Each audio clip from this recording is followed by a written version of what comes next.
يا جدعان، انا بصور ديت قبل حتى ما اسجل فيديو جديد، وكنت قايل لكم في الفيديو ده ان احنا عايزين نوصل ل 100 مشترك قبل الشهر ده. وكنت بصراحه قلت مشترك كل 3 ايام او مشتركين كل 4 ايام كويس جدا، بس ما شاء الله وصلنا 104 مشترك في يومين بس، ما شاء الله يعني. وبكده اول انجاز بالنسبه لي يعتبر خلص، او لا مش هنا اهو ال 100 مشترك. دلوقتي هدفنا لل1000. ازيكم يا شباب، عاملين ايه؟ عارف ان نصكم جاله صدمه من موضوع ضريبه التليفون ده، وعشان كده النهارده هتكلم عن اكتر حاجه الناس بتدور عليها اليومين دول، واللي هي موبايلات كويسه بس من غير ضريبه، اللي بتخلي الواحد يحس انه بيشتري عربيه مش تليفون. فلو نفسك في موبايل سعره معقول واداؤه محترم مش هيكلفك نص كده، ركز معايا لان عندنا 4 اختيارات هتخليك السريع. طبعا التليفونات ال4 اللي انا جايبهم لك في الفيديو ده مش نفس الفئه، يعني مش كلهم تليفونات اقتصاديه، فانا هصنفهم لك كالاتي: اول تليفون هيكون اقتصاد، تاني تليفون هيكون اقل من المتوسط، تالت تليفون يعني زي ما تقول كده متوسط، والرابع هيكون فئه عليا يعني مش رخيص. ومن غير ما اطول عليكم، ولان انا ما بحبش اطول في المقدمه، يلا بقى نبدا الفيديو. نبدا باول اختيار معانا وهو الانفينكس وات 50. ده تليفون هيعجبك لو بتدور على حاجه اقتصاديه وسريعه، الجهاز بيجي بظهر كامل بالبلاستيك وده طبيعي في الفئه السعريه دي. اما بقى مكان الشرايح هو بيدعم تركيب خطين وميموري، وطبعا الشاشه فهي بتيجي ب 6.8 انش، وبصراحه الشاشه في المتوسط. يعني ايه في المتوسط؟ يعني لا هي وحشه ولا هي حلوه، في المتوسط. بتيجي بتردد 120 هرتز، يعني يعتبر الاسلس في فئته. الجهاز بقى بيجي باندرويد 14 وبيجي باحدث سوفت وير من انفينكس. المعالج بقى هو الحاجه الطرش في الجهاز ده، وهو الميديا تك هيلو جي 100. معالج قوي، يعني تجربه تصفح سلسه، تجربه العاب اسلس. هو طبعا بيشغل لعبه الشعب ببجي موبايل على 60 فريم، وكول اوف ديوتي برضه على 60 فريم. الكاميرا الخلفيه بقى فهي 50 ميجا بكسل، وواحده مساعده 2 ميجا بكسل. مش احسن كاميرات في السوق، بس بتقدم صوره محترمه في الاضاءه الكويس. سعر التليفون في مصر تقريبا 6400 جنيه، ويعني هو ده اللي انت محتاج تعرفه عن هذا الهاتف الجميل. وهسيب لك برضه فيديوهات في الوصف عامله مراجعه كامله على التليفون ده.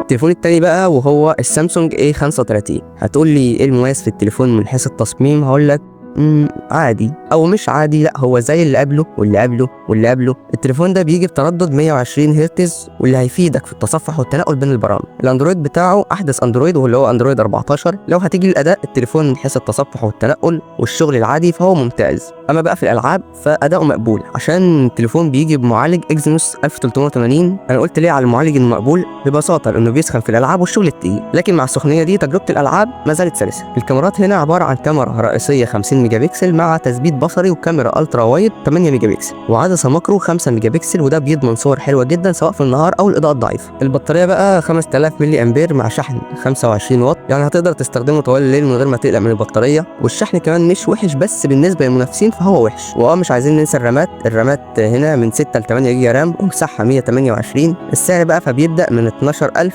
لحد 13500 جنيه على حسب المكان.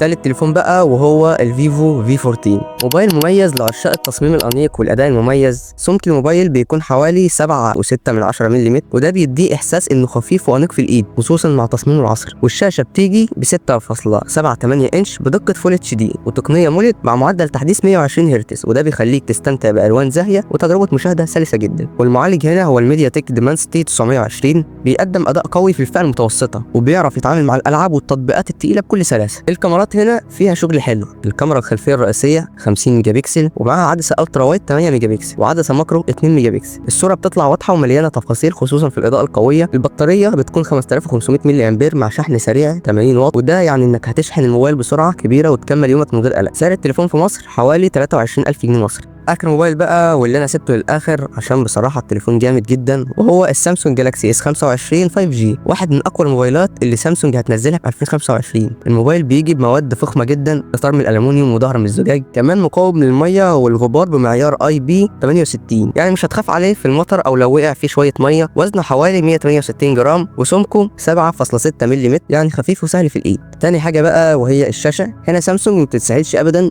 الشاشه هنا 6.2 انش من نوع دايناميك مولد 2X بدقه فول اتش دي برضه، مع معدل تحديث 1 ل 120 هرتز، وده يعني الوان زاهيه وتصفح سلس وتجربه عرض افضل ما يكون. ثالث حاجه في التليفون ده بقى واللي هو الاداء. المعالج هنا سناب دراجون 8 اليت بمعماريه 3 نانومتر، قوه رهيبه هتشغل اي لعبه واي تطبيق بكل سلاسه. والرامات هنا 12 جيجا مع خيارات تخزين تبدا من 128 لحد 512 جيجا بايت. ورابع حاجه في التليفون ده اللي هي الكاميرات. سامسونج كالعاده عادة بتهتم بالكاميرات. الكاميرا الأساسية 50 ميجا بكسل مع تثبيت بصري، كاميرا تليفوتو 10 ميجا بكسل بتقريب بصري 3 اكس، وكاميرا واسعة جدا 12 ميجا بكسل. أما السيلفي فهي 12 ميجا بكسل عشان صورك تبقى دايما واضحة ومليانة تفاصيل. بصراحة الجالاكسي اس 25 مناسب جدا لو بتدور على موبايل بشاشة رهيبة وأداء جبار كاميرات محترمة، لكن لو البطارية الكبيرة أولوية بالنسبة لك ممكن تشوف خيارات تانية. ده كان استعراض سريع ومفصل للجالاكسي اس 25 5G، مستني رأيكم في التعليقات.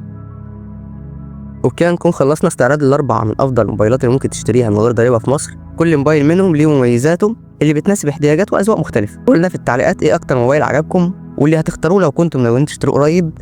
ما تنسوش تعملوا لايك للفيديو واشتركوا في القناة عشان تتابعوا كل جديد في عالم الموبايلات والهاردوير والتكنولوجيا، وفعلوا جرس التنبيهات عشان ما تفوتوش أي حاجة جديدة. وسلام.